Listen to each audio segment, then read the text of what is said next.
First 2 rounds are supersonic, next 3 rounds are subsonic.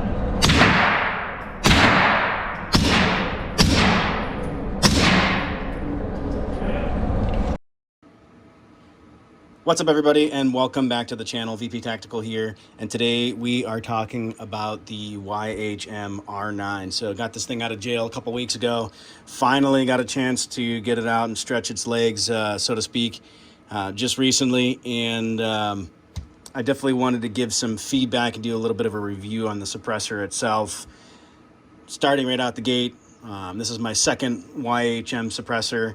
And needless to say, I mean, most folks are drawn to them just given the price point. Obviously, you know, there's tons of other options out there. Trash Panda, Q, you get into the Dead Airs and you name it. I mean, there's all sorts of options out there. I bought this one just on the sheer fact that it seemed to have some pretty solid reviews. The price point was awesome. I think these can be had for somewhere around $350, $400. And stay tuned too if you wanted to learn a little bit more about some of the different options and or accessories that you might need for another video. Then we'll talk a little bit about suppressors in general. And again, today, for all intents and purposes, just wanted to give you my review on the YHM R9. And so I ran this on my Palmetto State Armory Dagger along with my Sentry Arms or MKE AP5.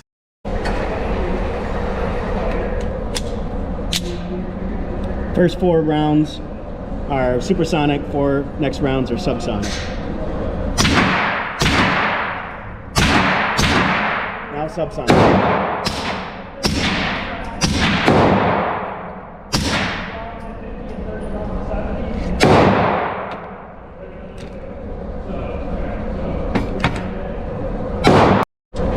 Subsonic AP5.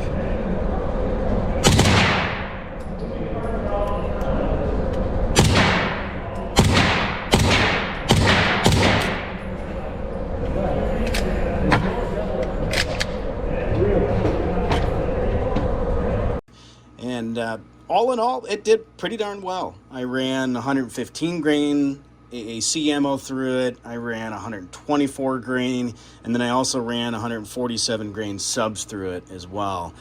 What's interesting, obviously the subs, you know, those are meant, subsonic ammo is meant for a suppressor, and you're going to get the lowest overall volume or decibel reading out of it. And I did notice a very, very big difference switching over to the 147 grain subs. And there's other options out there. I just happened to have AAC at the time, so that's just what I picked up.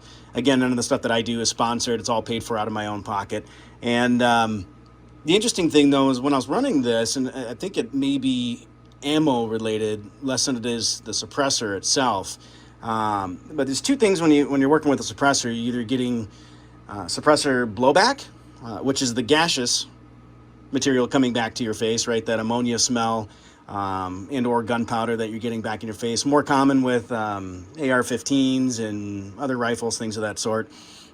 And then alternatively, you have splashback, which is what I was experiencing with the YHM R9. And I think it was just the particular ammo.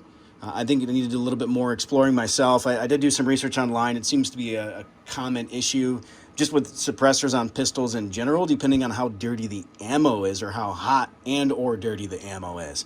So I don't know if there's some sort of connection between the two there, but that certainly seems to be the case. Because what was interesting is when I swapped this over from my Dagger over to the AP5, which is the MP5 clone, I didn't get any of that splashback at all. It was only when I was running it on the pistol.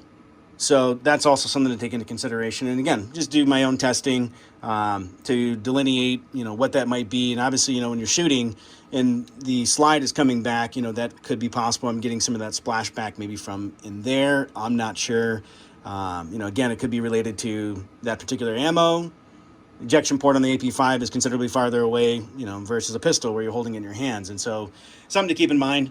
You know, it's funny too. I watch a lot of the other major YouTubers that are out there, and especially before I buy products even myself, because I kind of want to understand, you know, maybe there's solutions out there or topics out there that have been covered, maybe they haven't been. But even give my own take on it too. And with the YHM, it was interesting. I remember watching Top Shot Dustin's video, and he had mentioned about a chirp. And the interesting thing is, when I was listening to the video, I didn't really notice it. And I was kind of confused about what he was talking about. But again, just the sound signature of some sort of chirp.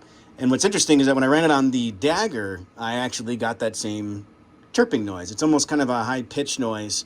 And I don't know if that has something to do with maybe it cycling, maybe the shorter barrel on the pistol, but maybe the Nielsen booster and piston combo that's making that noise. I don't know if that's maybe something to do with it or if it's just the suppressor itself. Alternatively, when I swapped this over again to the AP5, and I was actually running a tri-lug adapter, no chirp sound at all, which was interesting. So, but again, all in all, for the money and the value, the YHM R9 is pretty dang solid. Like I said, neighborhood, $350, $400. I mean, you might find it at $300 on a good day. But some things to note. I mean, it's certainly long. I mean, if you look at it, it's almost as long as my entire Dagger slide. In addition, it's also pretty darn girthy. And so it was interesting. So, I mean, even if you look at it and you're trying to, sorry, I'm trying to get the sights in view here. These are suppressor height sights, and this thing is still sticking out past it. Not but maybe 2-3 millimeters, but still. So, would this be, fantastic for pistol? I mean, it certainly works. It sounds great. It's quiet. I mean, there's no question about that. Again, I need to do some experimentation on the splashback to see if it was just my setup or maybe the ammo. Again, my own exploration on that. But point being is I think this may be better suited, again, depending on my additional findings for a PCC. I think part of it's just given the weight. I mean, this is heavy, I think, in relation to some of the other suppressors that are out there. And it's also, again, super girthy.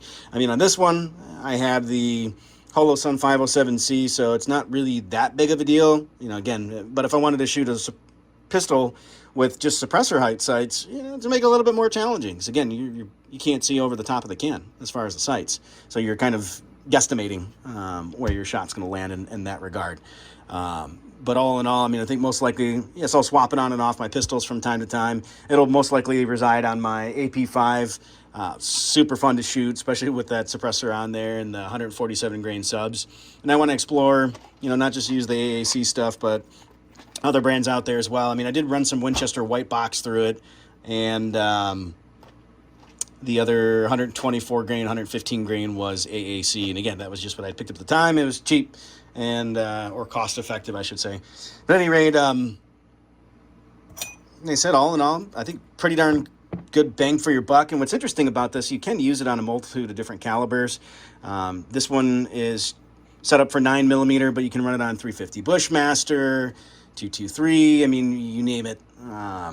Pretty much everything except for, your 45 cals, 450 Bushmaster, obviously 50 Beowulf, that's not going to work for it. But pretty much anything that's 9mm in diameter or smaller, although you'll have to refer to the manufacturer's website and or Silencer Shop or wherever else you buy it from, because there are a list of different calibers you can use it for. However, you have to pay attention to the barrel size itself and length, because that'll determine the pressures that's inside of the suppressor, etc., and whether or not you're going to exceed those. So something to keep in mind. Anyway, certainly appreciate all the love and support. Hopefully you found this helpful, and yeah, take care, be safe, and stay vigilant.